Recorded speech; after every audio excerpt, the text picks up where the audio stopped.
નમસ્કાર મિત્રો, સ્વાગત છે ફરી એક નવા વિડીયોમાં। મિત્રો, ખુશખબરી જાહેર થઈ છે। ભરતી શું હવે ક્રમિક થશે? મિત્રો, ક્રમિક ભરતીને લઈ લાંબા સમયથી વિવાદ ચાલી રહ્યા છે। ત્યારે મિત્રો, આજે ઘણા ઉમેદવારોનો સાથ સહકાર મળ્યો છે અને ક્રમિક ભરતીના કંઈ ના કંઈ એધાણ પણ જોવા મળ્યા છે। મિત્રો, શું અપડેટ છે આજે વિગતવાર ચર્ચા કરવાનો છું। વિડીયો ખાસ પૂરો જોજો। મિત્રો, ક્રમિક ભરતી થશે કે નહીં અને જો આજની જાહેરાત શું છે, સાથે કાલે પણ એક વિડીયો મૂક્યો હતો, તો કાલની પણ અપડેટ ખાસ નિહાળજો। અને મિત્રો, સોશિયલ મીડિયાના માધ્યમથી આપણે ક્રમિક ભરતી થાય તે હેતુથી આપણા પ્રયાસો મિત્રો ચાલુ રહેશે। સાથે સાથે મિત્રો, બીજી અપડેટ એ મળી છે કે મિત્રો ફરી શાળા પસંદગી કરવામાં આવશે એવી મિત્રો સોશિયલ મીડિયામાં જાહેરાતો જોવા મળી છે। તો મિત્રો, એના ઉપર પણ આજે વાત કરવાનું છે। શું અને નવા અપડેટ મળ્યા છે એની પણ માહિતી આપવાનું છું। મંત્રી દ્વારા ફરી નવું મિત્રો એક ગતકડું છે એ કરવામાં આવી રહ્યું છે, આખું નવું ગતકડું બનાવવામાં આવ્યું છે, એની પણ અપડેટ આપવાનું છું। મિત્રો, ફરી બધાને શાળા પસંદગી પણ શું મોકો મળશે એના ઉપર પણ વાત કરવાનું છે। વિડીયો ખાસ મિત્રો તમામ ઉમેદવારો છે જે સેકન્ડરીના હોય, હાયર સેકન્ડરીના હોય, માધ્યમિકના હોય, સાથે સાથે ઉચ્ચતરના હોય કે પછી 1 થી 8 ના હોય, તો મિત્રો તમામ વિદ્યાસહાયક ઉમેદવારો માટે પણ આ ક્રમિક ભરતી છે મિત્રો એ ઇમ્પોર્ટન્ટ છે। કેમ કે ક્રમિક ભરતીના મિત્રો ફાયદા શું છે અને ગેરફાયદા શું છે એના ઉપર પણ આજે આપણે વાત કરવાના છે। તો વિડીયો મિત્રો ઇમ્પોર્ટન્ટ ખાસ રહેવાનો છું, પૂરતી માહિતી આ વિડીયોમાં તમને મળી રહેશે। તો શિક્ષકોની ભરતીમાં મિત્રો હજુ જગ્યાઓ ખાલી ન રહે અને ક્રમિક ભરતી થાય તેવા પણ પ્રયત્નો મિત્રો કરવામાં આવી રહ્યા છે। તો શું પ્રયત્નો છે એના ઉપર થોડી વિગતવાર ચર્ચા કરીએ। એના પહેલાં મિત્રો ખાસ આપણે જે ભરતી કે મિત્રો બધાને શાળા પસંદગી મળશે નવેસરથી મિત્રો એનો વિડીયો મૂકેલો છે, ખાસ નિહાળજો। શું અપડેટ છે એ પણ જરૂરથી નિહાળજો। મિત્રો, થોડી અપડેટ આપું તમને તો કે નથી આ લડાઈ મારા એકલાની કે હું એકલો જ લડું, એકલો જ સહુ। વાત રહી ભાગીદારીની તો સુખમાં જો જોઈએ છે તો ભાગ દુઃખમાં પણ હોય। મિત્રો, ભાગમાં દૂર કેમ રહો છો જો તમે સુખમાં સાથ આપતા હોય તો દુઃખમાં કેમ નથી? મિત્રો, બોલે છે, લખે છે, જાણે છે, સમજે છે કે એ તર્ક પણ કરે છે, તો શા માટે આટલી ક્ષમતાઓને પોતાનામાં દફનાવી દે છે? આ જ ક્ષણ છે જે પોતાની જાતને કંઈક પ્રસિદ્ધ કરવાની।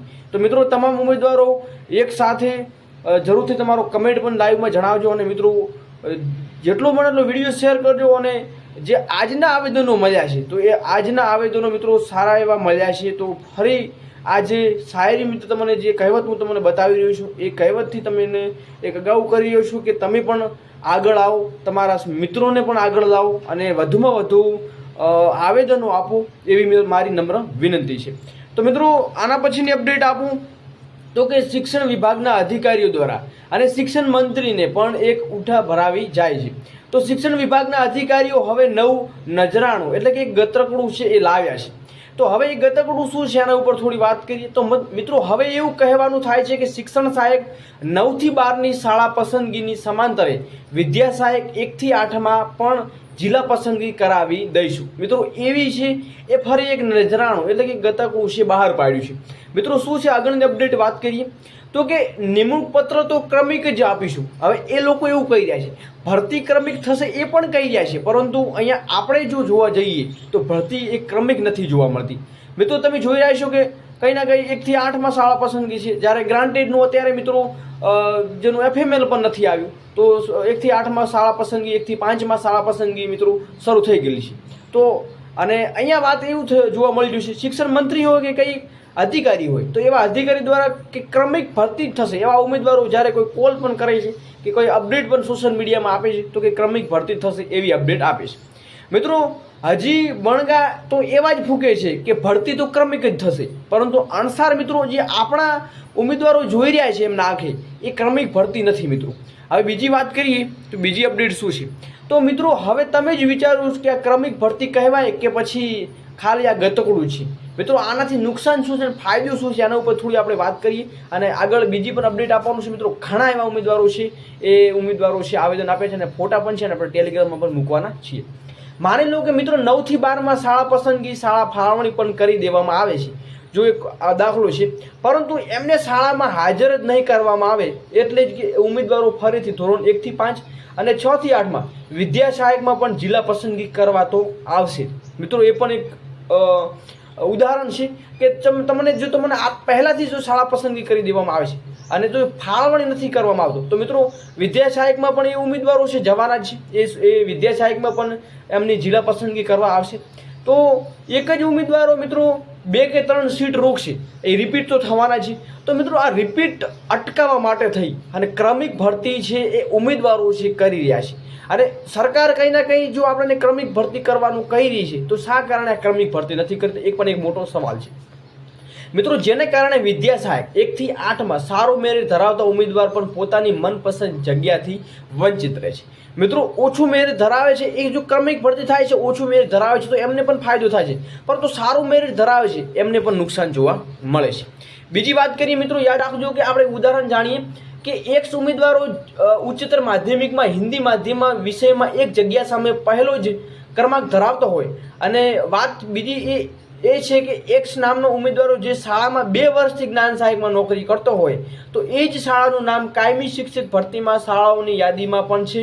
જ્યારે એક્સ ઉમેદવારો શાળા પસંદગી કરશે ત્યારે પ્રથમ ક્રમાંકના કારણે તેમને તે જ વિસ્તારની મનપસંદ શાળા મળી પણ જવાની છે, પરંતુ ક્રમિક ભરતી ન થવાને કારણે અન્ય માધ્યમમાં 6 થી 8માં સામાજિક વિજ્ઞાન જિલ્લા પસંદગી કરી 1 સીટ રોકી, જેમને લઈ વાય ઉમેદવારો એક જ સીટ માટે નોકરીથી વંચિત રહી જાય છે. અને મિત્રો એક દાખલો છે કે આવી રીતે જો ક્રમિક ભરતી નથી થતી તો ઉમેદવારો છે કંઈ ના કંઈ એમની જે મનપસંદ જગ્યાઓ છે એ જગ્યાથી વંચિત રહી જાય છે.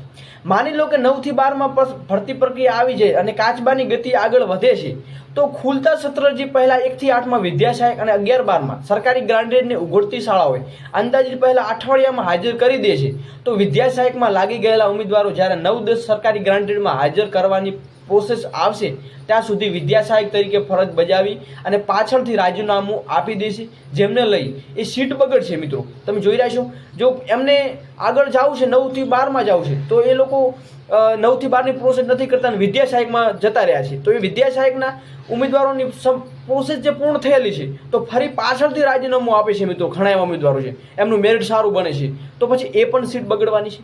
મિત્રો વેટિંગમાં નહીં પરંતુ નહીં ભરાય, કેમ કે ફરજ તો બજાવેલી સીટ જો ખાલી પડે છે તો એમની નવી ભરતીમાં ગણતરી લેવામાં આવે છે. મિત્રો તમામ ઉમેદવારો છે એમને ખબર હશે કે જો જગ્યાઓ ખાલી રહે છે, જો એમને રાજીનામું આપી જાય છે અને જગ્યાઓ ખાલી રહે છે તો મિત્રો એ ફરી વેટિંગમાં નહીં ખુલે, એ નવી ભરતીમાં ગણતરી કરવામાં આવે છે. એટલે કે હવે 26 કે 27માં આપણે ભરતી કેલેન્ડર તો આવ્યું છે પરંતુ જ્યારે ભરતી થાય ત્યારે એ નવીમાં ગણતરી કરવામાં આવશે. એટલે ઘણું નુકસાન મિત્રો થઈ શકે છે.